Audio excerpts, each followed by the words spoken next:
All right, so here is a dish with several of the invertebrates that we've collected and identified. And so the big one there is a cranefly larva, the family Topulidae.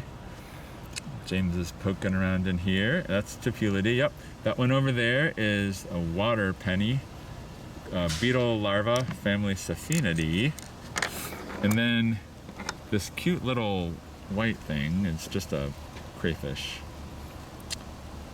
And this one over here, this is the Helgramite that we talked about earlier. And then we had several of these caddisfly larvae. I'll try to get this one in the middle. Here we go.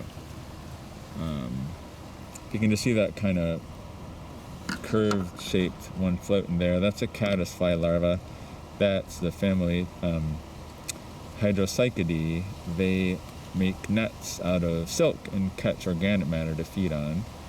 But I think that's the only caddisfly we've gotten, I think, of that family, right? Mm-hmm. The Hydrocychidae, I think we so. have 5 of those. 5 of those, okay.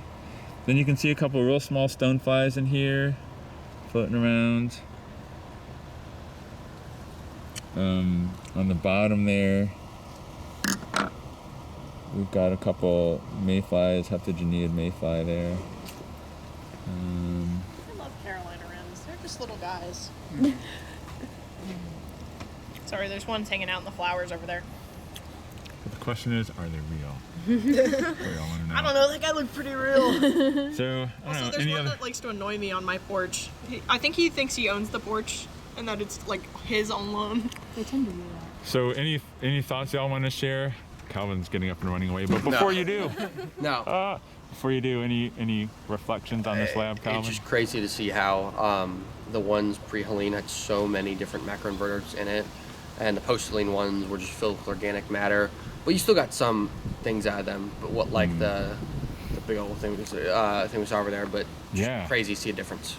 Yeah, that was pretty interesting. Right. Yeah. Good find on that one. What about you, James? What are your reflections? Calvin did it. Calvin did it. Calvin did. He did reflect very well. What about you, Tess? Your reflections? Aside from the fact you had to wear your goggles. Seeing all of the little like instars and the ones that like seem to have emerged. I didn't think that they would emerge so late in the year, like for the ones pre-Helene. Yeah, and we saw even a winged stonefly that was tiny, right? So even when some of them are fully mature, they're still tiny. What about you, Allie? What are your reflections on the lab? It's really hard to ID them down to family. You have to really pay attention to the details. For sure. Next time you guys see a study that identifies macroinvertebrates as species, you can. I myself have actually never done that, so a ton of respect for those that have. What about you, Olivia? Final reflections? Pretty much I just agree with what everyone else said about the difference between before and after Helene. Because I personally thought the fish were going to be more affected, like we wouldn't see a lot of fish, but I think these macroinvertebrates were affected more. Yeah, it's an interesting point. Any thoughts on why that might be? Anybody? Yeah, Olivia? I don't know. I was thinking the macros would be less affected because they're smaller, but I guess that's not the case. So I don't really know. It's a good question. I was thinking it was because they were mostly like attached to the sediment.